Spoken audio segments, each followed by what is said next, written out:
सिद्धि धना धर्म तत्व सुख।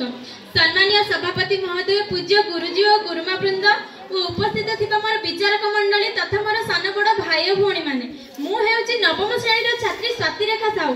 आज विषय वस्तु हेउची शिक्षा व्यवस्था रे नैतिक प्रचलन, नैतिक शिक्षा प्रचलन केते जोर यथार्थ।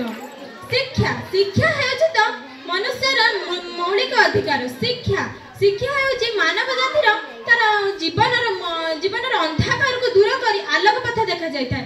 शिक्षा बिना स्वास्थ्य समाजर प्रचलन असंभव होता है। शिक्षा हेउची भारतर संपद सौंदर्य हेले नैतिक शिक्षा कौन?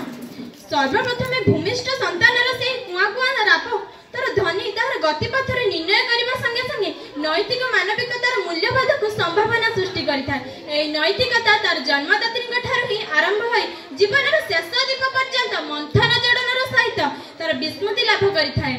गोटे शिशुटीर गुरुंडी गुरुंडी चाली गुरुंडी गुरुंडी कथा तार नैतिक कर्मकुशलता ही तार परिचय गठन करता है। गोटे साबलीर शिशुटी ठारे तार बापा माँ प्रिय परिजन आत्मीय स्वजन ठार ही तार नैतिक शिक्षा आरंभ होता। जीवनर पुण्यता पाई नैतिक शिक्षा एकांत आवश्यक। तो जहार पारिवारिक स्थिति और सामाजिक स्थिति जमिति तार मौलिक मानविकतार परिप्रकाश मध्य समिति होता। यदि शैक्षिक वातावरण प्रभुत्व थाए ताहले नैतिक शिक्षार आपे आपे अभिवृद्धि घटिबो। विदेशी सभ्यतार से अनुकरण करिबा परिवर्ते अनुकरण करी निजर मौलिक मानविकता को से पासरी पका जाउची। आज रे देश समाज परिवार प्रत्येक क्षेत्र रे से सिय कर्तव्य को भूली तो संतरासवाद और माओवाद भले विभत्स घटना दुर्घटना घटे पारे से पछौ नै। वास्तव क्षेत्र रे से वास्तव कर्तव्य को भूली जाउची आ भूली जाउची जे आज रे छात्र छात्री आगामी दिन रे नागरिक। किंतु आज काली विद्यालय रे मध्ये नैतिक शिक्षार अभाव देखा जाउची। किंतु दिया जाउची साधारण शिक्षा ओडिया इंग्रजी इतिहास भूगोल राजनीति विज्ञान इत्यादि शिक्षा दिया जाउची। हेले नैतिक शिक्षा किंतु हम संस्कृत बही रे से नीतिबाणी रे हमर नैतिक किछि श्लोक रे नैतिक शिक्षा उपलब्धि घटिछि। हमर हे धार्मिक चेतना आनिबा को हम मन भीतर को हमें से गुरुकुल महर्षि देवर्षि गार्गिय जाबाली जमदग्नि को अनुसरण कले किबा से गीता भागवत रे से पुण्य श्लोक को हमें व्याख्यान किबा आवृत कले गोटे मानवर हमें नैतिक शिक्षा उपलब्धि घटे परिबा।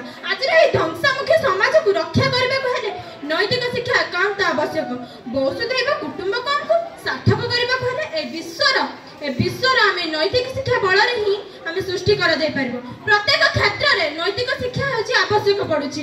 एमिति गोटे चरित्र गठन करबा को हेले मध्ये नैतिक शिक्षा एकांत आवश्यक। सथि भाई त कथा रे को जायछि थिले थाउ पछे गुण हजारे थिले थाउ पछे गुण हजारे चरित्र नथिले सबु असार चरित्र नथिले सबु असार। मु एति कहि मोर वितर्कट को एठी विराम देउछि।